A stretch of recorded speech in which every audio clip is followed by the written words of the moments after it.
Hello साथियों, welcome back to my channel. देवरानी रात भर आखिर क्यों दर्द से चिल्लाती थी। मेरे देवर ने अपनी पसंदीदा लड़की से शादी की थी। इस वजह से मेरी सास देवरानी को बिल्कुल भी पसंद नहीं थी। वो रात उनकी पहली रात थी, लेकिन उस रात मेरी देवरानी ज़ोर ज़ोर से रो रही थी, लेकिन मैंने ज़्यादा ध्यान नहीं दिया। अगले ही सुबह सास ने दरवाज़ा खटखटाया और कहा, कैसी बेशरम लड़की है, 10 बजे तक सो रही है। आजकल की लड़की में जरा भी शर्म लाज नहीं है। थोड़ी ही देर बाद मेरी देवरानी तैयार होकर सीधे किचन में आ जाती है और मुझसे कहती है, दीदी नमस्ते। मैंने उसके नमस्ते लेते हुए कहा कि तुम रात में क्यों रो रही थी, क्या तुम बता सकती हो? लेकिन उसने मुझे कुछ नहीं बताया और काम में लग गई। मेरी सास उसको बेइज्जत करने का कोई मौका नहीं छोड़ती थी। हमेशा उसको अपशब्द और गाली दिया करती थी, लेकिन वह चुपचाप सुनती रहती थी। वह मुझसे बहुत काम बात करती थी। हमारे बीच में अक्सर कामकाज के बारे में ही बातें होती थी। उनकी शादी को 1 हफ्ता हो चुका था। ऐसी कोई रात नहीं थी जिस रात मुझे उसके रोने की आवाज़ नहीं आती थी। वह हर रोज़ जल्दी उठती और अच्छे से तैयार होकर काम में लग जाती। यह बात मुझे उसकी बहुत अच्छी लगती थी, लेकिन फिर भी मेरी सास उसको अपशब्द कहा करती थी।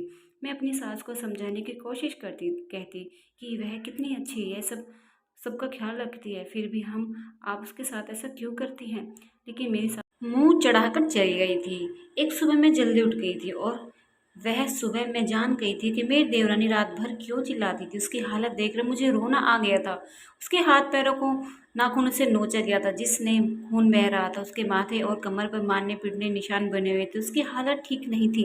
मैंने उससे पूछा, यह किसने किया है तुम्हारे साथ? मुझे बताओ, मैं तुम्हारी मदद करूँ। जोर जोर से रोने लगी। उसने मुझे कि ये मेरे पति और सास ने मिलकर मेरे साथ किया है। उसने मुझे बताया कि मेरे पति पर सासू माँ ना जाने क्या जादू टोना करा है। वह मुझे रात भर मारता है और साथ में साजिद मुझे मारती है।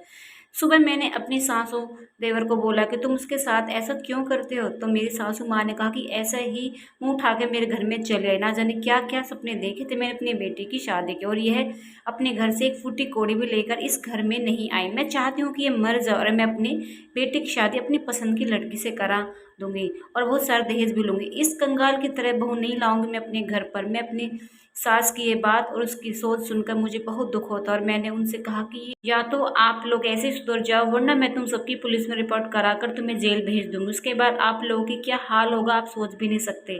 दहेज के खिलाफ हम दोनों आवाज़ उठाएंगे और आप दोनों को बर्बाद कर देंगे। खानदान बिल्कुल भी नहीं बचेगा। ये सुनकर मेरी सास डर गई थी और आखिरकार उसने मेरी देवरानी को स्वीकार किया। तो यह थी मेरी देवरानी की दर्द भरी कहानी।